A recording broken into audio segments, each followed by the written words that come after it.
Wag.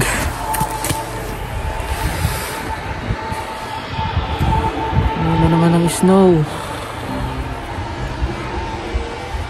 Full day may snow na naman dito. Ayun. Balik ko. Umaga naman.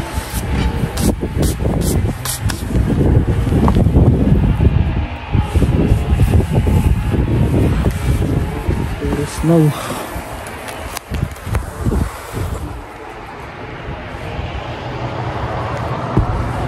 Lamig.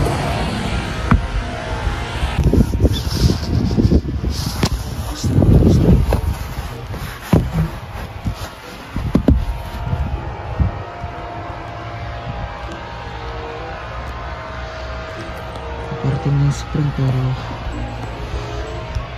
ito tuloy pa rin yung snow dito.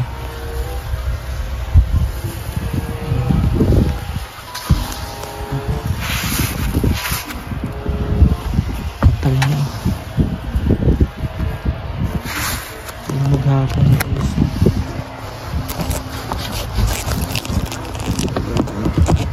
Mas muna tayo saglit.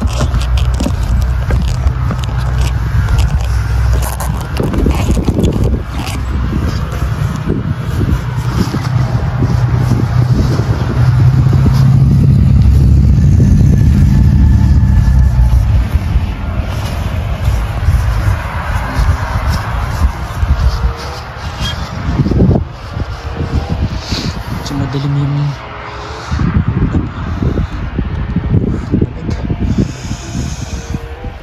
So yan ang paligid ko ngayon. Kahapon tuyo na to, kita na yung daan, tapos yung mga grass to tapos nagpunta naman sa Canada.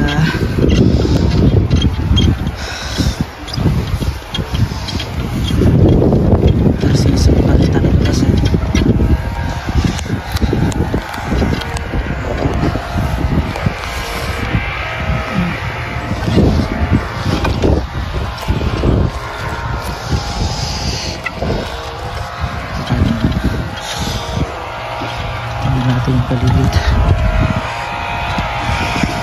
Kala ko mo enjoy natin yung snow. Babalik ulit ako ng post office. Check ko kung may pinadala na bang mail para sa aking tax return. 3 weeks na akong naghihintay.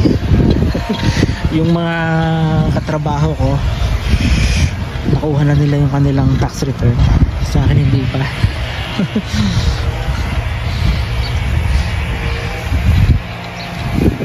Kapal lang snow, nag-move ng snow, nagtatanggal ng snow.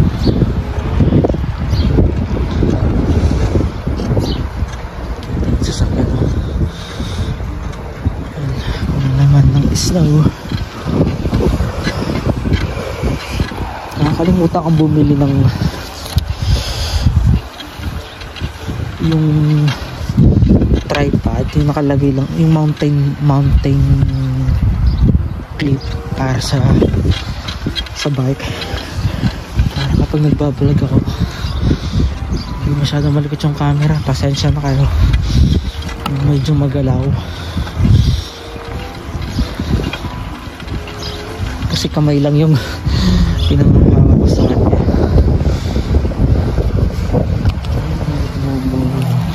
Grabe yung patak ng snow, tuloy-tuloy yun.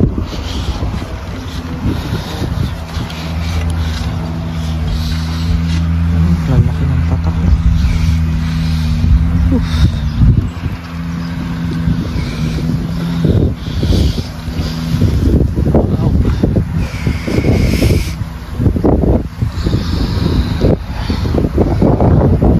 Pas pa ng hangin.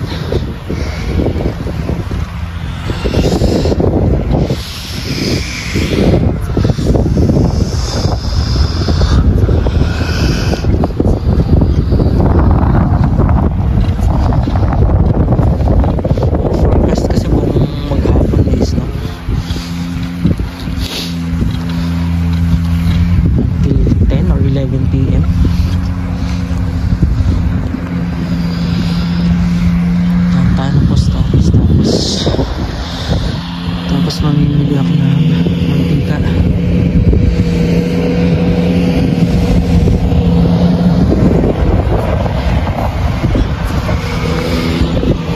Ito ko ng sausage, wala nang mantika. Malis na siya, bilis na.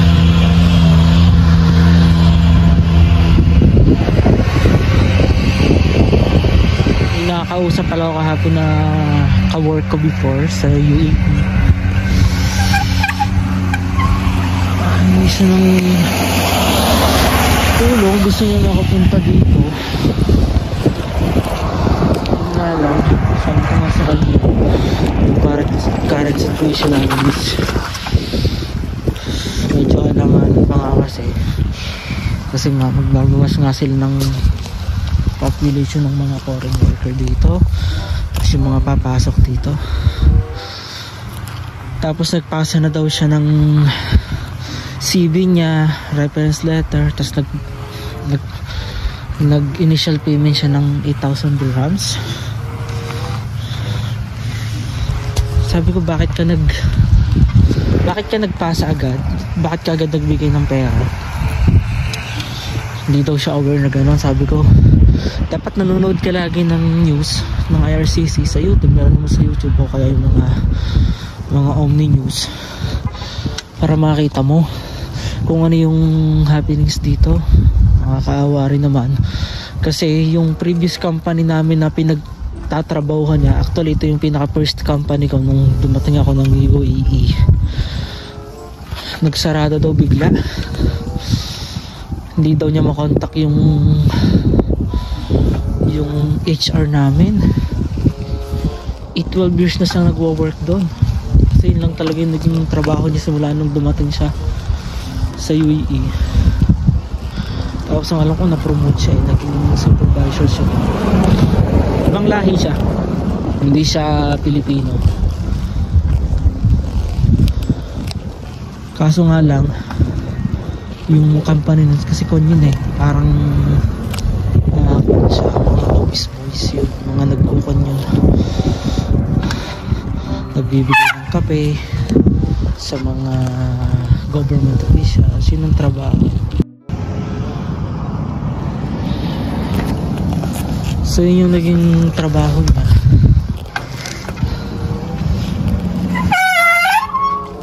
Tapos ngayon yung bigla daw kasi nga yung company niya is kasi siya kaya medyo mahirap kasi mga bidding kasi ng company yon, kung kaninong company yung pinakamababang offer. Syempre yun yung papatulan ng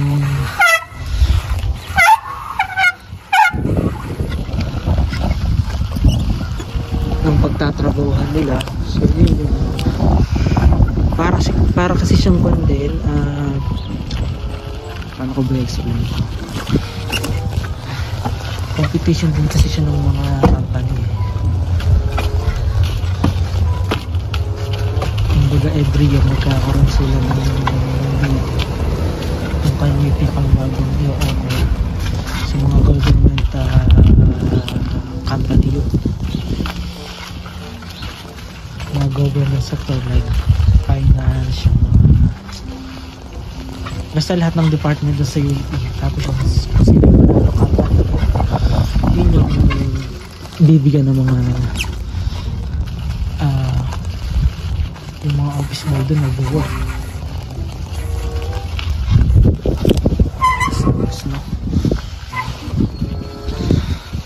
Pasok muna ako sa boss office tapos balikan ko kayo.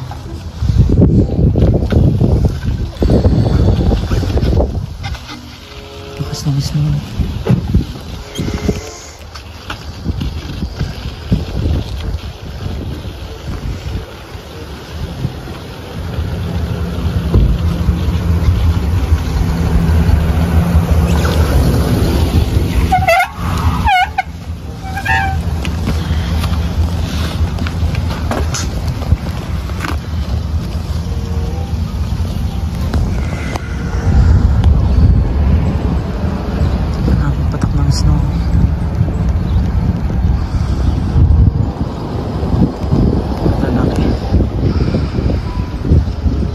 Saglit sa post office. Maraming patak ng snow. Hindi na siya masyadong visible sa camera. Pero yung lakas ng patak niya, tuloy-tuloy ang bilis.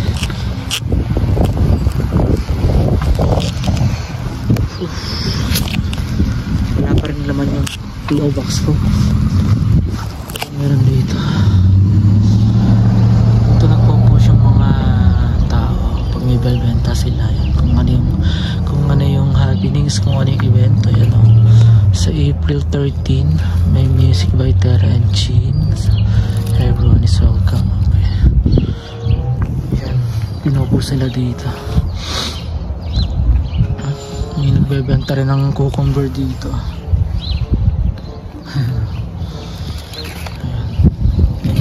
Sa aming town. Yan, para updated lahat. Nagbebenta po. Hot Point Electric Stove.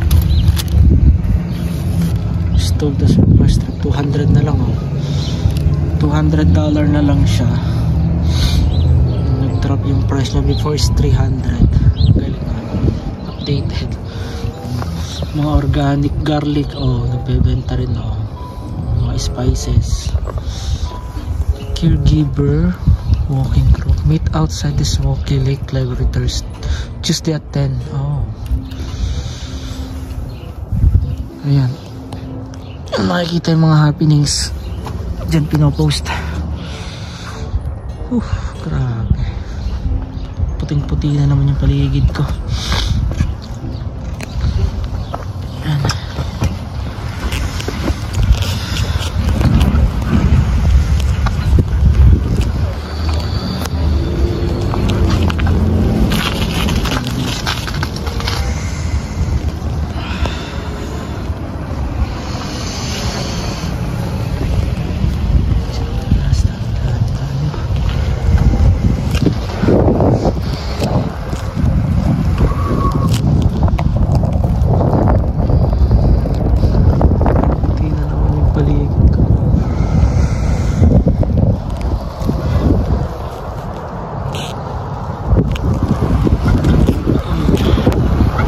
Hirap lang pumila ng bike, makapal na yung snow sa area nito. Makita niyo kapal yung snow.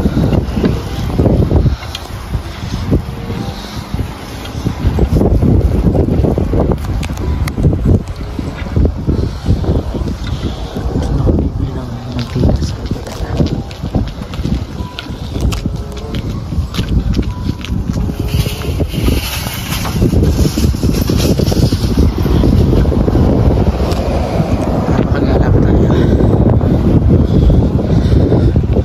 Yung west ko pala Education Service.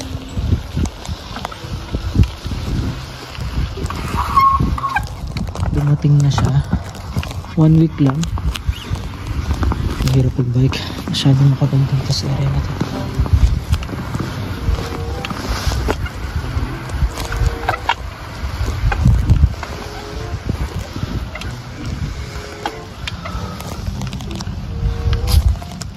Oh my God.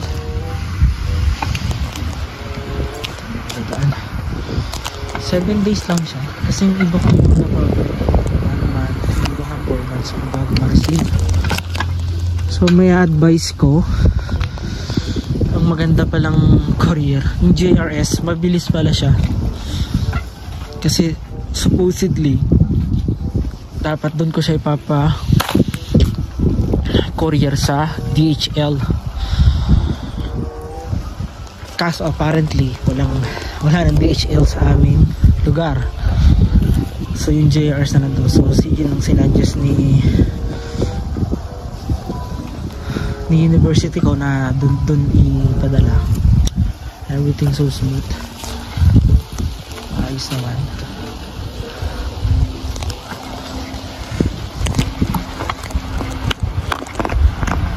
Days lang ang bilis. Tapos na-receive ko na rin yung soft copy. Tapos kahapon nga nakuha ko na yung hard copy. So yun, ganda. Gusto ko yun.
Sasakyan ng snow.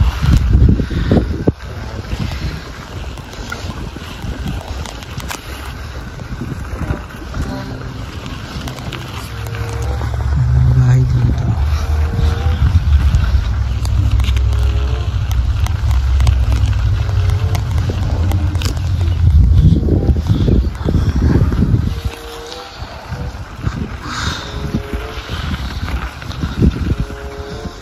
Maglilinis pa pala ako ng bahay.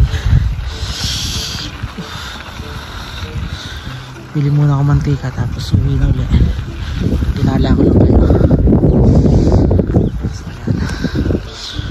Bukas ewan ko tong cellphone na to, hindi siya mali yung forecast niya,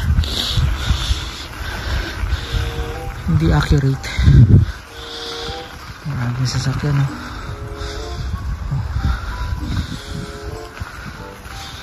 Tatabunin na siya ng snow. Tayo dumaan sa kapilaan. Pakita ko sa inyo dito.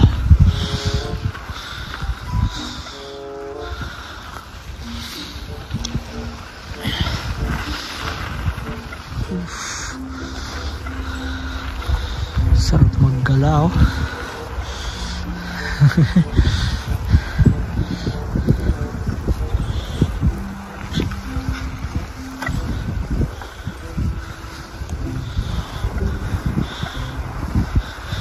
IELTS ko, nagpabook ako nung May 4. So yun, paper based exam na kukuhanin ko, hoping na may pasa. Pag mag-apply ka kasi ng permanent residency dito, requirement yun. Tapos yung educational attainment mo, syempre yung equivalent dito, yung credentials mo, kailangan din yon. Sa IELTS naman, kung AOS yung kukuhanin mo, yung stream na Alberta Opportunity Stream, at least maka-4 ka lang naman sa kada category, yung listening, speaking, reading, tsaka writing. Yun, maka-4 ka lang doon, okay na. Hindi pa naman siya expired ngayon yung aking IELTS, kaso this coming July na expired siya. Kung gagamitin ko yung hospitality stream, okay pa siya, valid pa siya ng may 3 months pa ang validity. Kaso ko yung AOS, tapos kasi nga naka-temporary post sila pareho, pero sabi kasi ng iba, hearsay lang naman na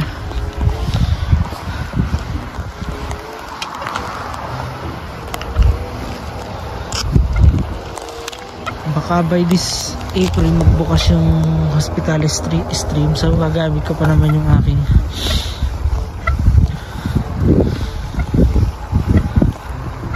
IELTS down. Tapos ang West ko okay na rin nga. So yun, valid pa naman siya, magagamit ko pa naman siya. Kaso iba na rin yung secured na, iba na rin yung sigurado, kasi nga may aso po. Kasi ang nakalagay naman kasi dun sa requirements nila, at least 2 years valid pa siya. Within 2 years kung i-apply mo siya. Kaso sabi nga rin naman kasama kung much better na kumuha na lang din talaga ng bago. Syempre better than sorry nga naman. So yun na lang yung gagawin ko. Mahal din, nasa $320 din yung pagkuha ng IELTS. 305, tapos syempre may tax, kaya naging 320. May kasama naman ako sa work na kasabay ko ng day off, magte-take din siya, so nakisabay na lang ako sa kanya. So yun na lang.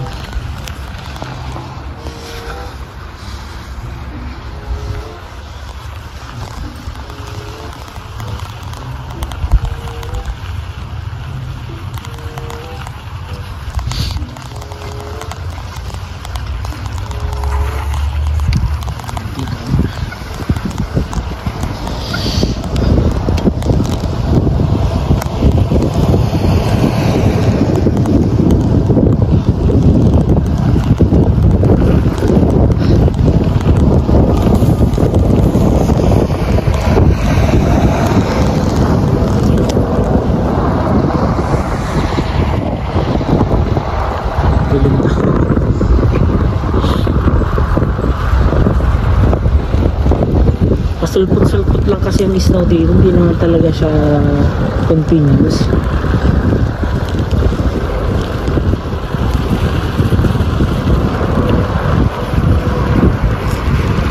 Kumbaga minsan 1 week na wala na, nagtutunaw na yung snow, tapos the following week 2 araw na may snow, gano'n.